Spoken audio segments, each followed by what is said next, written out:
welcome to episode 2 of the New York HomeGrowers Roundtable. I'm Justin Battles, your host. It's amazing to see so many passionate growers and enthusiasts here. If you're even just starting out or you've been a seasoned cultivator, you're right in the right place to learn and connect with our incredible cannabis community. Today, we're diving deep into cannabis cultivation, exploring techniques, and hearing real stories from some of the best minds in the industry. We have an amazing lineup of speakers, and they all bring a unique perspective to the table. First we got, um, do we have the two Mensches? Is Jolly in here? I didn't see Jolly was in here.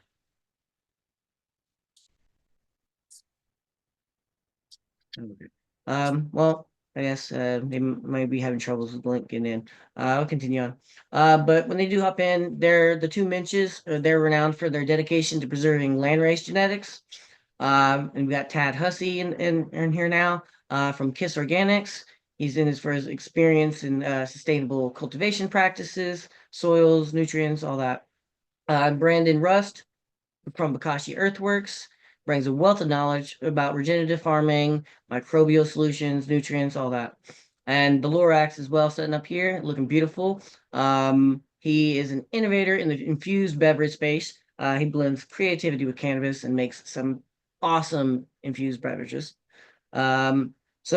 Like I said, we had one speaker who couldn't make it, but with this powerful lineup, I think we're in for a good session. So if you want, I'd love for everyone to introduce yourself in the chat so we can just, all connect with each other. And if you have any questions while we're going through this, just drop them in the chat as well. All right, so let's get started. I'm going to kick things off with a few questions to help our panelists share their stories and insights, and we'll spend the next 50 minutes getting to know our speakers and diving into some valuable cultivation knowledge. After that, you'll have the chance to ask your own questions and connect more personally with our experts in the breakout room. But Tad's not going to be with us for today, so we will have our other three speakers, and that's great. So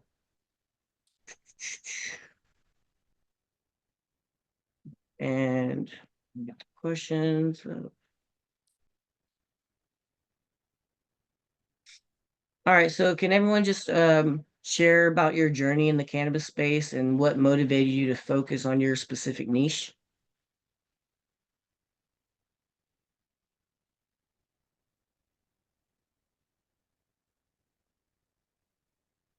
I guess Well, I'll go. don't all go at once now. Hi, all. Well, I'm Lorax DaBrewer. Back in 2020, body ended up getting pretty sick, and I had to make a decision between Western medication and quality of life. So I dove deep into medicinal herbs, one of which being cannabis, a major portion being cannabis, and all portions of that plant. So now what I do, in a roundabout way from being a chef to a brewer to now a non-alcoholic consultant, I, with my own art, take locally curated teas with medicinal herbs that I've hand foraged, if not obtained locally, and I turn them into these delicious little tea spritzers. But as I'll be doing today is making an otae for use, a traditional Polynesian beverage infused with cannabis. Thank you for your time.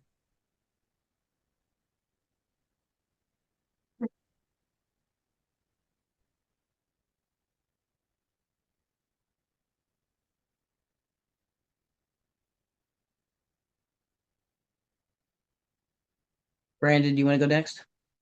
Sure. What's going on? For anybody who doesn't know who I am, my name is Brandon Rust. I've been cultivating cannabis 24 years now. And I mean, I got into cannabis when I was, transitioning from 8th grade to 9th grade. I remember I started smoking that summer. But ironically, I became a stoner pretty quickly, and my father, who I met after I had turned 18, was already into all kinds of crazy shit, and he just kind of hooked me up with some people that were already deep in the weed scene down in San Diego, and I learned from those guys, and I worked with those guys for a long time, and did it on my own, and then gone to a bunch of trouble out in Cali, and then eventually came out to Oklahoma when it legalized. And I've just been doing a bunch of entrepreneurship. I have a couple of businesses. I have a tissue culture lab and a hemp license and a dispensary and grow. And I own Bokashi Earthworks. I have a consulting company.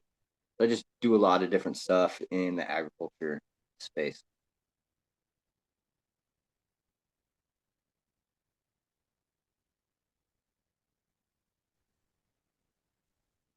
I can say hi.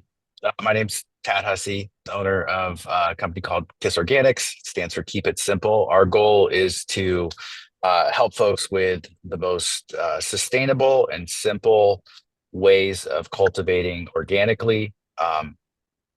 We've been doing this since I think 2000. So it's about 25 years now. And yeah, I host a podcast called Cannabis Cultivation and Science. That's sort of a little more technical, science-based approach to cultivation. We're really trying to dive in and figure out the why of the reasons we do a lot of things within organic cultivation. And I really work hard to bridge the gap between academia and actual cultivators so that we can apply some of the research that's happening and connect with some of those people. So yeah, that's me.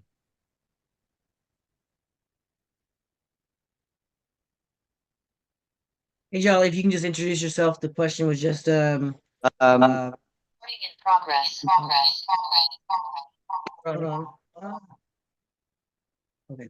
Sorry, the question was just introduce yourself, tell us how you got into cannabis and what made you pick your niche. How's it going, guys? My name is Jolly from the two Mensches. I got into cannabis through my brother. We had smoked together, and it was before a night that I was going to go hang out with other friends. He was like, I really want you to be experienced before you go smoke with other people. It was a fun time, and cannabis helps me in a lot of healthy ways. I have Hirschsprung's disease, and I have no nerves in any of my intestines. So cannabis helps me process and deal with the pain. Um, I chose my niche because I think there's a lot that land races offer that, we've missed through the ultra high breeding of strains. And I think that just starting in general over, we could get better effects, different effects, and maybe find something that would be able to help patients as well as people who like to just enjoy the plant. That's awesome. That's awesome. So what was one of the biggest challenges any of you faced when starting out, and how did you overcome it?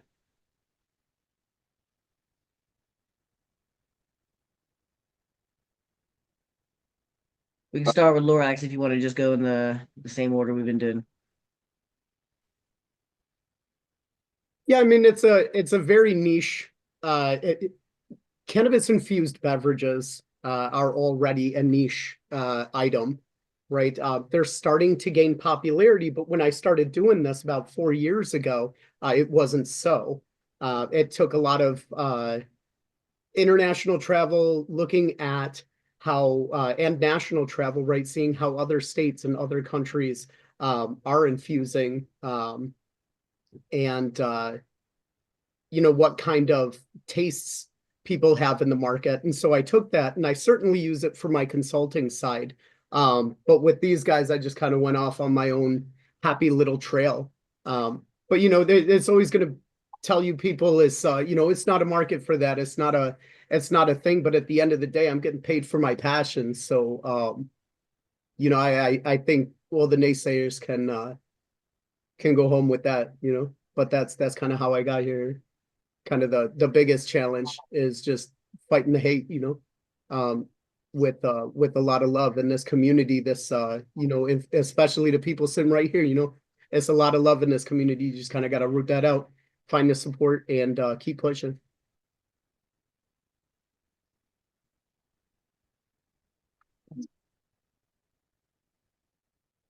Brandon, if you have anything. what was the question?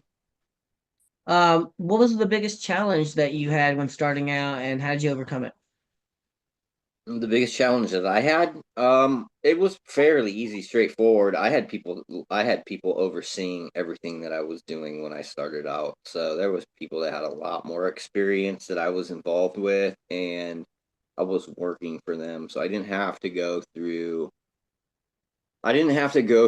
like a whole lot of learning on my own. Everything was really directed, so I knew what I was doing and why I was doing it. It wasn't really until I switched to organic that I had to relearn everything, and I had really understand soil science, understanding nutrient interaction, microbial interactions, different types of metabolites that microbes produce, and what they do biochemically. All that type of stuff really made a difference in my understanding of how these systems function. But most of it was just education based. The biggest challenges was, I would say, just teaching myself all of the agronomic skills. That was probably you know, the biggest challenge. But once you get it and you just keep at it, things that um, at the very beginning look alien become, a lot more clear. I love that. I love that. Is that me? No? You, sir? All right.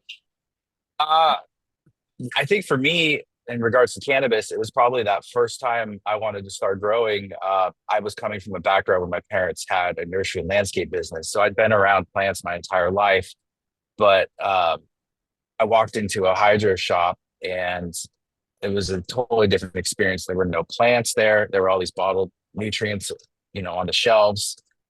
They had all these crazy fancy labels, caricatures of, you know, giant plants and other things. And so for me, it was like wading through all the marketing and learning what all the different nutrients do, and being able to like figure out how to make my own soils and source things without having to buy, all of these different products or a whole bottle of nutrient line.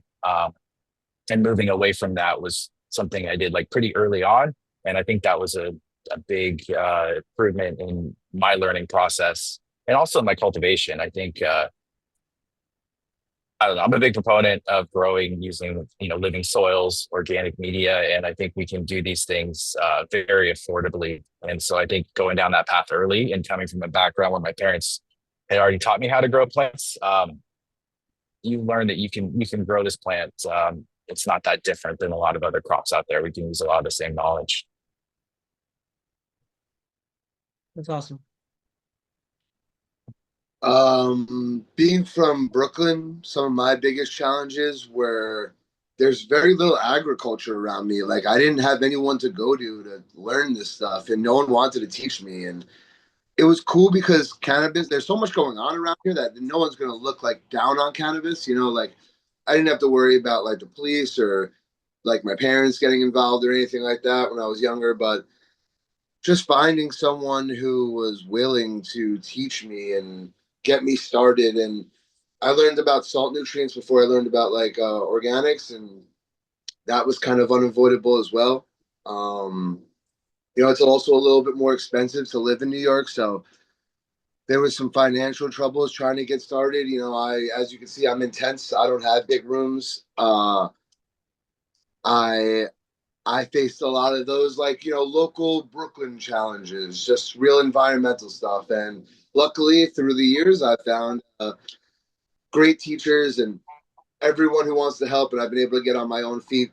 So, luckily, got over those challenges. Always. They just make us stronger. Uh, so education is a huge part of growing in this industry. What advice would you have to give to someone looking to learn more about your area of expertise?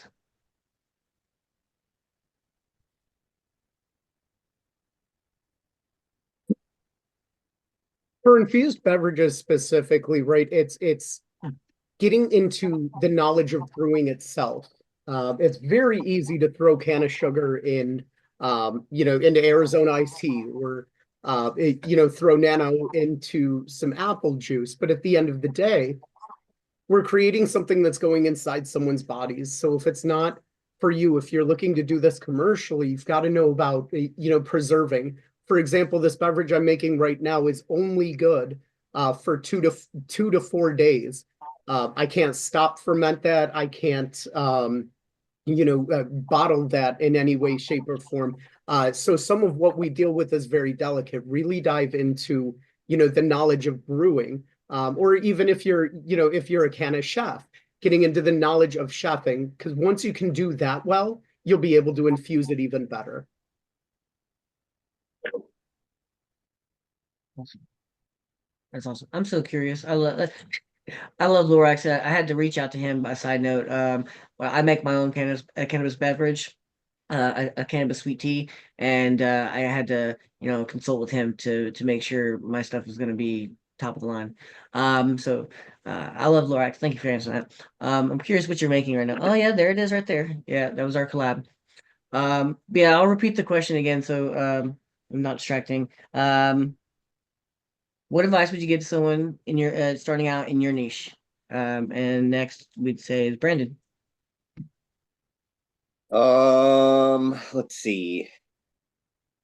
I would say get some good, solid books. Something like this book right here, Principles and Applications of Soil Microbiology. It is, kind of like the Bible of soil and microbiology, soil microbiology, everything that you could want to know about soil in books like that. So reading, I'd say that most of the best information is probably not going to be found on the internet, although great information can be found on the internet.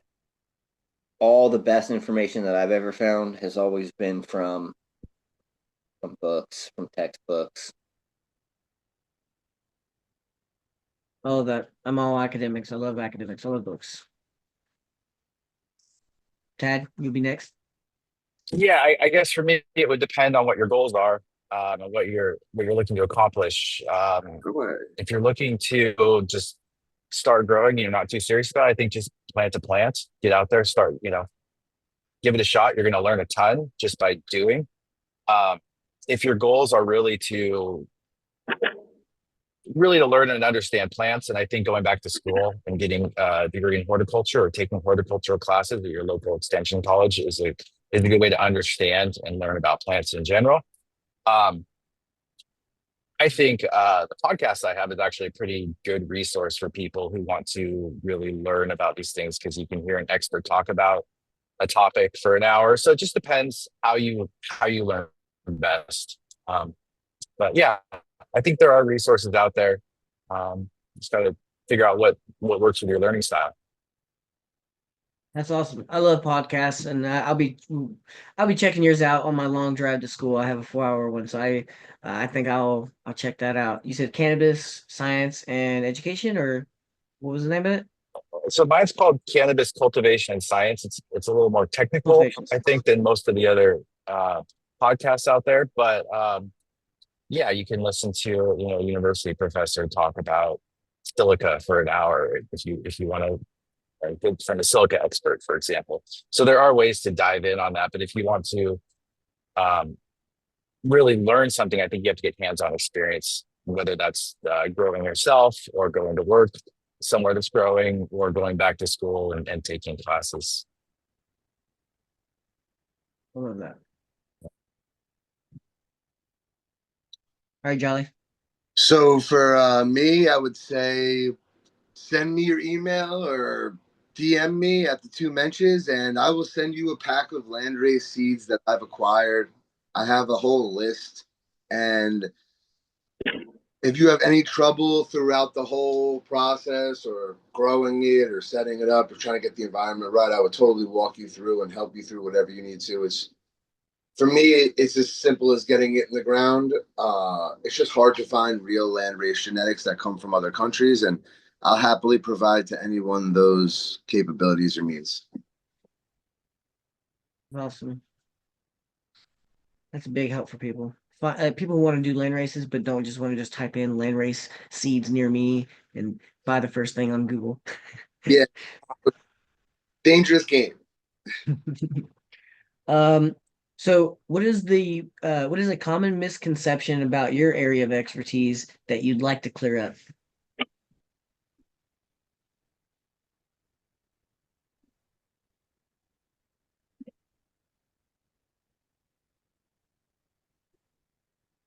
Common misconception, that's a hard one. I guess as I mentioned before, that it's just as simple as infusing a medium and throwing it into a liquid solution. There is an art in and of itself in the infusion and the multiple ways to infuse, how to create nano from RSOs and live rosins. And these are all things that I'm working on that is a little bit more than just like green dragon over some sugar, right? And also the preservation aspect. Again, these are big things that are commonly not really thought about unless you're involved in the craft before the infusion. Yeah, that's why I reached out to Laura. I was having trouble with preservation, and he definitely helped me there. All right, Brandon. What was the question? Common misconception about your area, like something that people don't really understand. Well, I guess everything really comes back to the level of education that somebody has on any one particular topic. I guess for organic cultivation, I think one of the biggest misconceptions is that that it doesn't work at scale, or it's more difficult. And really, if you look at it from a logistical standpoint, it's more cost effective overall and it's more efficient in almost every single aspect. So that's one of the main reasons why I do what I do, is because if we're looking at something for any particular reason, we're looking at it usually from an energy and resource source standpoint. So everything kind of be concluded based off of those basic principles. And organic cultivation versus synthetically cultivated crops, not just cannabis, but even in conventional agriculture, the input versus the return. Often people just look at, oh, I put this much fertilizer, this much DAP, or this much MAP, and this is what I got yield wise. But those people aren't taking into consideration the amount of energy and resource that it made to make those fertilizers, the transport cost, all of the different things that really go into it. They have to take a deep dive into, and then looking at the end result, which is the efficiency. So I think one of the biggest misconceptions in the space is that it's gonna, it's not worth the I guess the hassle of doing organics, because people feel like it's so much more to learn. But in reality, you don't have to know. You just need to have the practical applications, for what you're doing. And as long as you do those, just like, mixing nutrient regimens and hydroponics, you don't really have to know exactly what the ppm of your nitrogen is, because you're not testing it. You're just looking at EC. Stuff like that. I don't know. I'm just ranting now. That's all right. That's what we're here for. Jolly. Or sorry, Tad, my bad. You can skip me. I don't either way, man. I'm not too worried about it. I guess all I was going to say was just that I think organic gardening in general, I think it's a misconception that yields are lower, or that quality is better. I think those things are specific to the grower and to the tech and to the methodology. I've absolutely seen higher quality and better yields with organics. But a really bad organic grower is probably not going to outperform or out yield a good, synthetic chemical grower, I guess. So it does come down to the quality of the person growing the product. You still have to grow it. But in general, I think by two would be one that you can absolutely get really good yields in organic cultivation without a ton of labor and a ton of products. And then the other thing is that you don't need a million products to grow good weed. You can do it. You can do it with just good soil. So if you invest in your soil, it makes gardening a lot more fun, no matter what you're growing. Or all the way.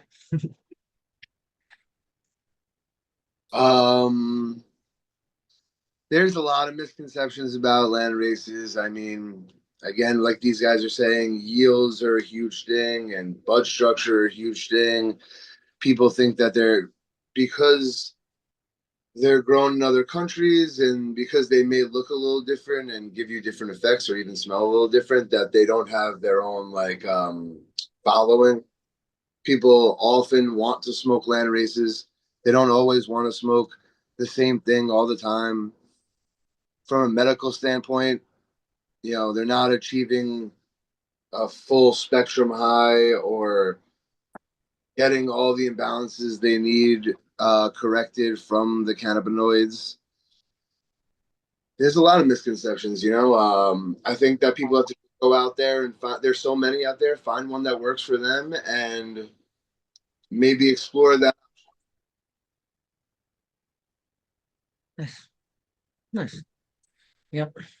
I know we went in deeper on our little our personal interview, so that will be available if you want to know a little more about that.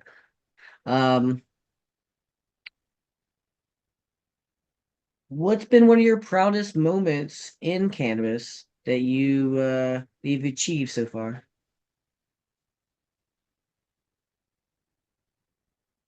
Having the opportunity to collaborate with Justin at Battle Butts, create this beautiful brew, and not only create a wonderful brew, but connect me to wonderful individuals like y'all that are here. This is just the beginning of the career, so I'm really excited to meet y'all. And honestly, truly, this is a big step right here. So I appreciate y'all. I think for me, I don't think it would be any specific achievement, but anytime that anybody is like, hey, this, I love what you're doing, I really appreciate this helped me to do this and this, and anytime that the information that I've been able to give back to people has aided somebody in some way, that for me is a really good feeling. I like that. I like to be able to help people become more self-sufficient. That's beautiful. Yeah, I guess for me, when you make a podcast, you put out content on the internet, you never really know who's listening. It's been pretty cool over the years to have people reach out and tell me, I went back to school and got a job because, you inspired me through the podcast, or being able to have people reach out to, like, I've gotten to do consulting now in a few different countries in Africa. I've gotten to fly to Australia now to give talks at conferences there. It's really opened a lot of doors, and I've gotten to meet a lot of people that I never would have met if I hadn't started the podcast or hadn't started this business. And just the fact that we're able to have a business in today's economy that is successful and still around, I'm pretty grateful for that. Awesome. Those were great answers, and also I just saw a couple of people comment about the race seeds. It's the High Seas Gallery at gmail.com, or you can hit me up to mention. One of my biggest achievements in cannabis is pretty cut and dry. I have a 4x4 bed in my studio. I have like a studio with a couple different rooms. I have a 4x4 bed in one of them. and I ran the wrestle out for the first time last year and got a 5 pounds dry from a plant. One plant in a 4x4 bed. I was going crazy. I still have the videos. I'm gonna shed a tear. That was crazy for me as a grower, and the experience was great. And I just felt one with the nature and the plant and everything, and just that whole journey was really one of my biggest achievements and something I'll never forget. That's awesome.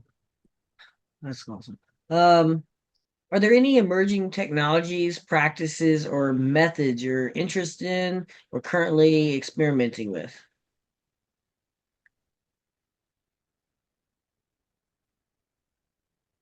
Yeah, the big one for me is and love to talk to y'all too, Mensches, but really getting land raised distillates into a nano emulsification.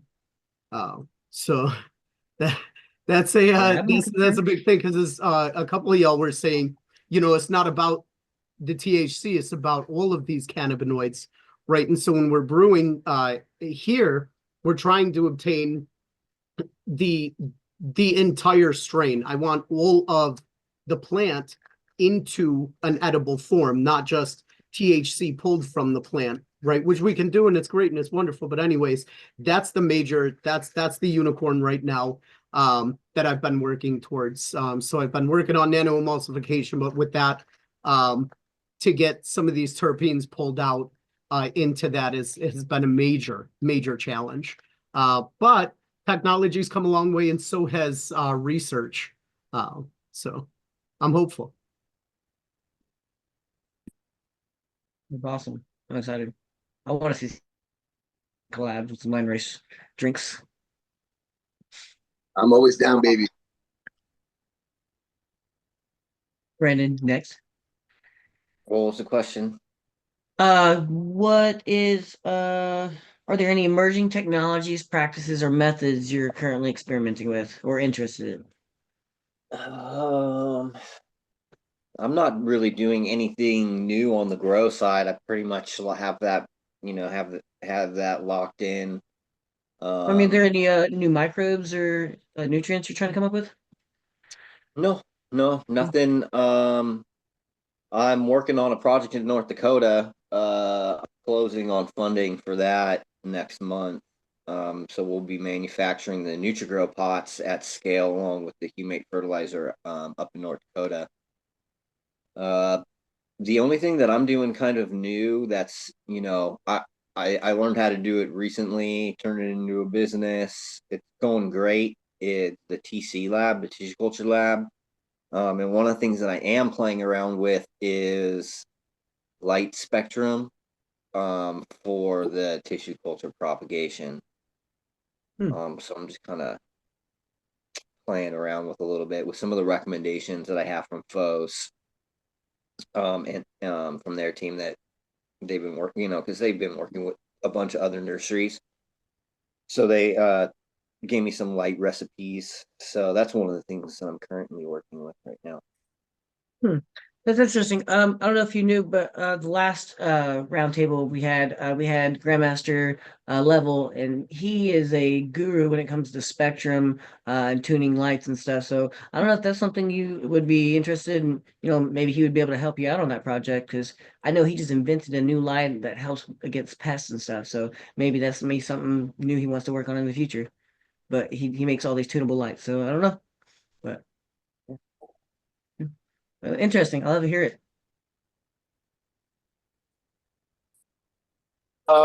So our company, we're big on soil testing. And so we're always improving our recommendations and targets as we learn more and correlate that with tissue testing and all the different ways in which people are cultivating, because that does change nutrient uptake. So that's going to be a forever project, and we're always learning there. And then we've also been working more on sort of like raw amendment sourcing in terms of heavy metals, and looking at the different heavy metal levels in all the different products and things that go into a grow, to make sure that we can pass in some of these regulated states that are very tightly regulated for arsenic, cadmium, lead, those sorts of things. And so that's something that I'm very cognizant of. And we want to make sure that we're growing healthy, safe plants for people, whether you're doing it in a regulated facility or doing it at home. So that's been the focus for the last couple of years now.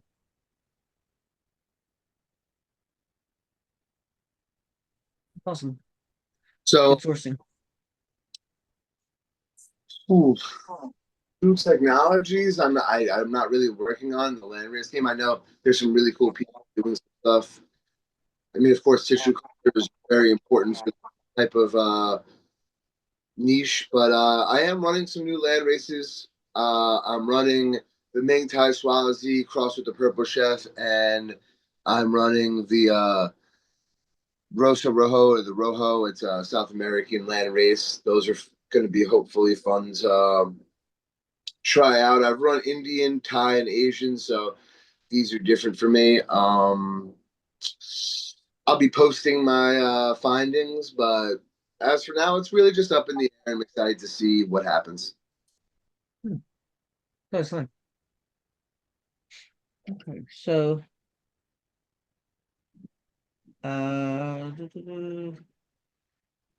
where do you see the cannabis industry heading in the next few years, or more specifically in your niche? Yeah, I think I touched on it before, but consumables are, becoming it's a rising market. It's a massively rising market.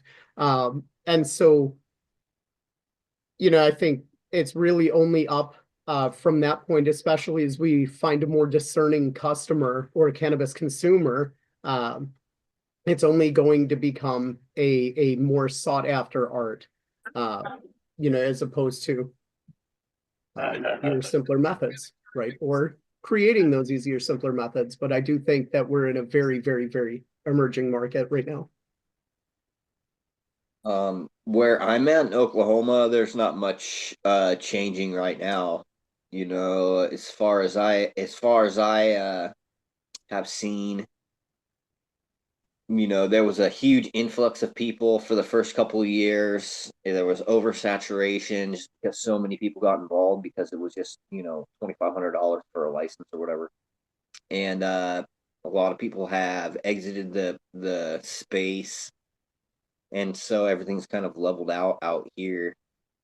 I don't think anything is really going to change until federal laws change, and then all the states will be forced to make state level changes. But for where I'm at right now, nothing's really changing. Yeah, the changes that I'm seeing are more on the international level rather than here in the United States, because there's just a lot of uncertainty right now with this current administration and where we're headed federally with cannabis. Washington's a very mature market when it comes to a legal rec market. Oklahoma, I think, was 5 years behind us. So we definitely saw that settling out. And now we just kind of go through fluctuations of price where the market kind of, right now we're at a real low. So like the cannabis being grown is just doesn't have very much value. So farmers are really struggling. And so what happens is you have to look at how can you produce for a certain niche. So we have some people in the market that are just producing as much as possible. It's not very high quality, but that's what some people want when they go to a dispensary, is just the most that they can buy. And then we have other people still going for that like high end top shelf tier, but I think that's harder. But overall, it's like, how can we lower our cost of production? How can we do this cheaper and cheaper is really the big thing I'm seeing on the commercial side. On the home grow side, I don't know that there's a lot changing there. It's other than the fact we can talk about it more. Other than that, I don't see a lot of changes coming, I guess.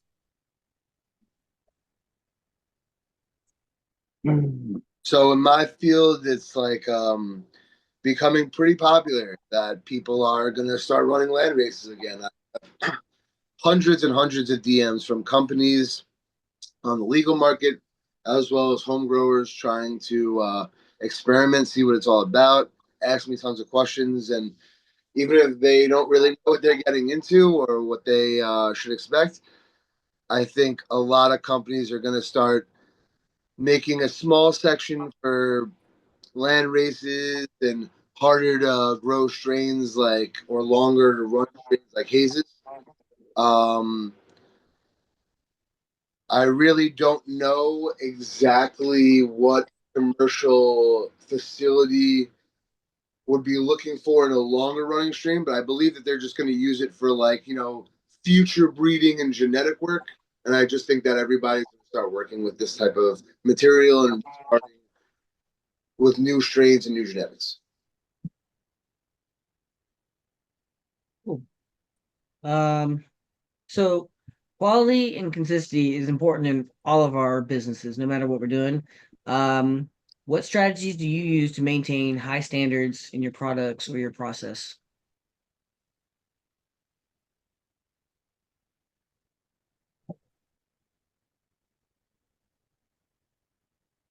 Repeat that question, just.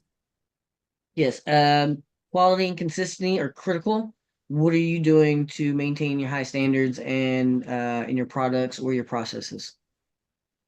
Quality control, 12-month testing, and lab testing. Lab testing, as expensive as it is, they're going to be able to tell you a lot of things about your product that you may not know. Or you can call the Lorax Brewing.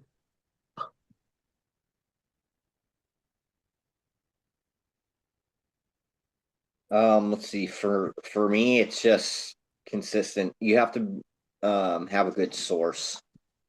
So I'm sorry, my dog's over here slurping up water in the background. Yeah, so quality and consistency, it's just really just making sure everything's the same all the time. So like when we're making our micro plus, for instance, we're doing the same exact, the same SOP every single time. If we're manufacturing our soils, we're using the same sources all the time. It's tested, like you said, tests if we're doing soil. Same thing with all of our products. Our products all have to be tested, and you can go and check out like the website and stuff and see what all those numbers look like for everything. But that's that just making sure everything's always the same. That's how I run my business. I mean, I do the same thing every day. Package everything up. We manage our inventory the same. We like everything is basically just routine for us at this point. That should be that's good. Yeah, I would say we see, 20 to 40 soil tests a week, probably. So that gives us the opportunity to see what's going on with the soils from a agronomic perspective, but then also doing our own testing as well as heavy metal testing of the various inputs coming in. It's a lot of what these other guys said, more or less. Yeah, they nailed it. Yeah, I agree. These guys really said it best. But for C's, I would just add, if you're going to be giving out genetics to people like with your name on it and stuff, try and stabilize it. It's important. People don't often stabilize their genetics, and that could lead to problems later on. So, what's the most important lesson you've learned in your journey, and how can others apply it to their own cannabis ventures? I was dealing with a new medium, almost like a saccharin infusion. Again, I'm into a lot of weird stuff, and it had flash fermented after test canning. I exploded about 90 cans, and after that, I learned a very valuable lesson about researching all of your mediums and the possible effects that those are going to have when introduced to a microclimate like a can or bottle or bag or whatever for all of you. For me, I would say the most important lesson is to network. networking is the hands down the number one thing you could do, no matter what it is, whatever industry you're in. Networking, finding people that have more experience in areas that you lack experience, especially people that are older than you, because those people are more than often the people that are willing to teach people that show interest and enthusiasm for learning. So that is one of the biggest things that I recommend for anybody. Find somebody that's older than you that has a lot of experience that you can have them as a mentor. Great words. Mentors are great. Yeah, I guess for me on this one, I would say have a basic understanding of the scientific method. I think on the cultivation side, people make too many changes in their grow all at once, and then you don't know what was the lever that actually made a difference, either good or bad. So just small changes one at a time in your grow, and understanding how to, not switching your whole grow over to a new method is probably the best advice I would say on that topic. Good advice. One thing at a time. I'm just gonna touch on like social and self-aware things. Work hard. It always pays off. It's crazy how it works. How if you just stay doing something and working hard, it'll pay off. Don't sleep on nobody. Like everyone in this community has a lot to put in and a lot to say to help everyone out. Listen to everybody. Taking all the information. And I have a lot of people that work with me in a big team, and we're always working. I'm at my office right now, and there's a bunch of people working here. We're always working hard, and we're always helping each other and moving forward. And that really is key to surviving out here. Word. Awesome. So I want to throw this in here. The chat, they want to know what cultivars Tad considering for his next reset. Yeah, I have no idea yet. I just finished the last round. I'm gonna take a break until the weather improves a little bit around here. Just because I don't have as many environmental controls as I would like in my grow. I'm limited by electrical, which is a common issue for a home grow. So I don't know yet. I've been running stuff I've been getting from Brandon Hudson. He does some breeding, and so he's gotten me some genetics in the past. Yeah, we'll see. Cool. And then for Brandon, they also want to know is there still ideas for a battle of breeders at your new spot? I'd like to Yeah, learn more it's about still that. I don't know what's happening. going on. So we should have everything transferred within next 15 days. According to my business partner, he said everything's almost done as far as the paperwork's already been submitted. We're just waiting for the approval, which it can take a long time, but it's been in the works for a little bit. So I was like, we had our floors just done over at the new spot, like for the dispensary, and I was like, this looks really good. I was like, you know what, we should just go ahead and seal all the floors for the grow. So we're gonna have that done. Everything is like, I've got lights on the way. All I have to do is hang lights, put in the DUs, and like we're pretty much ready to rock. So that's gonna come online, but we're probably gonna be opening up in April to be 100%, like just to make sure we have everything good to go and like everything set up. Give us a little bit of time. What is the battle of the breeders? I haven't heard about it. You talked about it. Okay, so we have a new spot, me and my business partners, and it's like all us. It's just me and my homies. Basically, we found this really inexpensive, like 3,000 square foot spot. It's a dispensary in the front, and then we also have small rooms. So we didn't go huge. We went all boutique style. We're only running 14 lights total. So, but we have 2 4-light rooms and then 1 6-light room. But in one of those 4-light rooms, we're running, they're 1,000-watt lights. We're running 9 plants per light, so 36 plants for that whole room. but each light is going to be dedicated to one specific breeder, and they'll have 9 plants of one specific variety. So we're going to hunt out a couple of packs from from 4 different breeders every single round, and we're going to turn this into a YouTube series. We already have like sponsors and stuff like that, like Fos and Me Fog and Andon and a bunch of other people.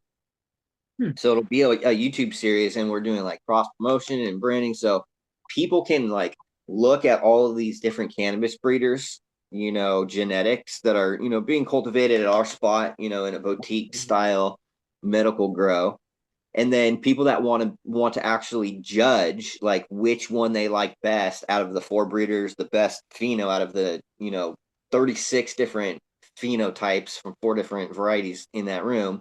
We'll have packages where you can pick up every single breeder's 9 phenos, if that makes sense, and you can judge that. So you can come into the shop, you can come buy like a flight of different phenos, and then there'll be a QR code, you can scan it, and so what it does is it creates engagement both through the community, so people can see like, hey, this is the Coolio by Capulator, this is Blueberry FPOG by Pinehurst, or whatever it is. And so I can kind of feature people that are in the community, and then the consumer can be connected with like, hey, this genetic is actually cultivated by this member of the community. So we do like, like, okay, Capulator, he sent some stuff. So when we do his Coolio that he sent, it'll be in a box that's co-branded with him and us. And so people will know that this variety was bred by him, cultivated by us, and then you can judge which one you like best.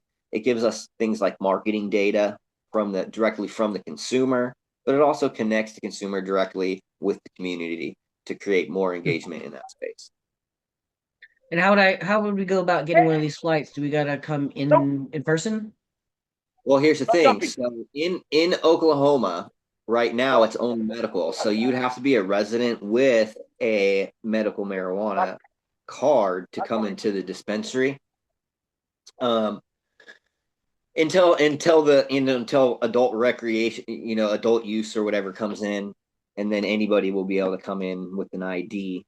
But yeah, so it's limited, but it's one of the ways that we wanted to kind of market ourselves too. Like we're doing other things too. Like we have 6 varieties that are just in-house. That's all we're going to grow, and we'll figure out which ones those are, but we're going to start off with like Chem Dog, right? And the Blueberry Train Mac that I bred. And it's like with the Chem Dog, we'll be using all of the branding and stuff because I talked to Mike, and I was like, hey, is this cool? We'd like to do this. It's all small boutique style in the medical. And he's like, yeah, that's totally awesome. So we'll be growing things that are like, it's not just the new hype stuff, dude. I have access to like legitimate genetics that are kind of old school, that are desirable, that still hold up to all of the things that people look for: bag appeal, effect, smokability, just, And not to so. spend too much time on this, but I do have one other question. Are you thinking, how do we get to be, if there's a breeder that wants to submit something to you and say, I want to be in this competition, I want to see, is there a pay to play, or are you just looking to see who has a big following? It's not a pay to play. I just know a lot of people in the space, so I reached out and said, hey, I want to do this thing. Are you down? I explained it to a bunch of people that I know in the space, and they're like, yeah, that sounds really awesome. But the whole like first season, which is going to be the course of an entire year, so 4 runs over the course of the year, is already taken. So I already have, like THC, Mean Gene, in-house genetics, John, which is Green Bodie, Third Coast Genetics, Capulator, Pine. I have a wide variety of breeders from all over the country and a couple from overseas. So the whole first season is kind of like already going to be taken up and it's already kind of planned out, like as far as who's going to be in the mix. Nice. So I just want to ask Lorax real quick. What drink is that you're making right now? I know you may have said it, but I didn't catch it. So this drink is called otae, or in some of the islands, vae. It is a Polynesian drink compiled of coconut milk, coconut, like shredded coconut, coconut water, as well as other fruits. Today I'm making va'i melon mango, so it's going to have watermelon, honeydew, cantaloupe, and mango. And then, so this was and then of course we're going to infuse it with some infused sugar. Very simple. But this was traditionally given to settlers and Mormon missionaries, right? They would eat a lot, and so they would give this to them as a digestive. Apparently, the enzymes in the coconut helped them to break down that food a little easier when they were, eating a meat and root heavy or centric diet that Europeans weren't necessarily used to. So this is otae or Polynesian Kool-Aid. That's cool. That is really cool. Okay, so to finish things up here, I just want to, the last question is, what's the best way for people to learn more about your work and get in touch with you? Instagram at Lorax DaBrewer, and also at drink _ Lorax with a D.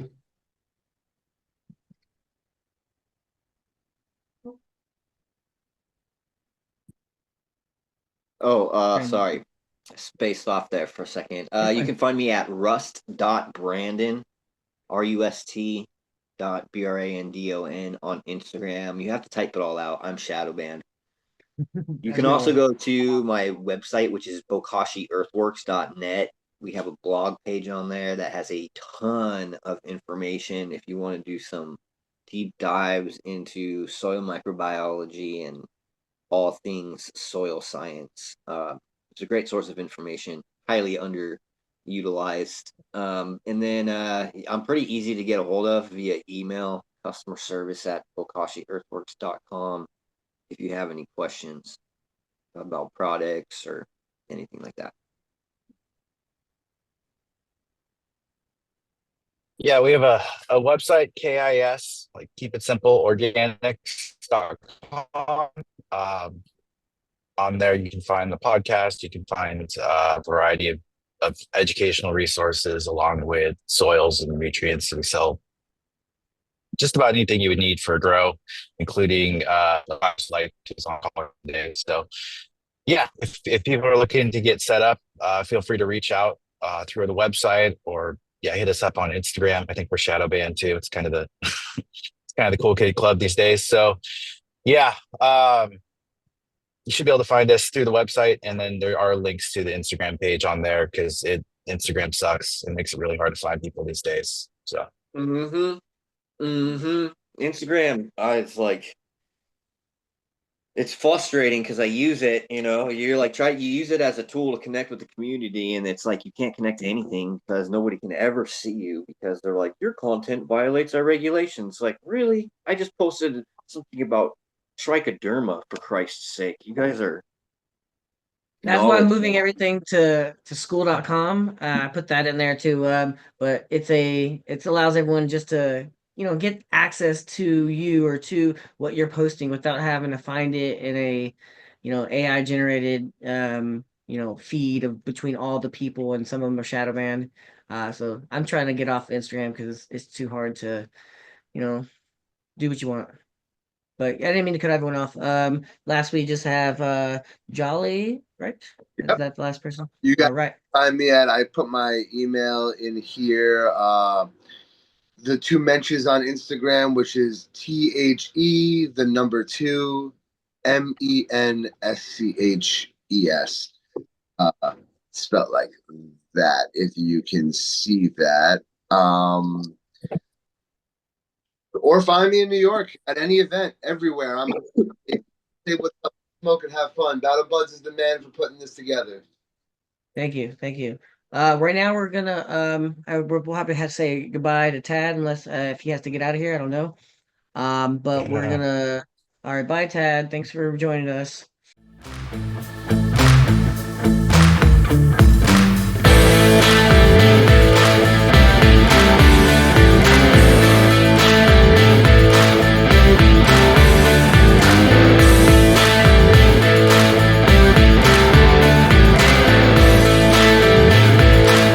Bye.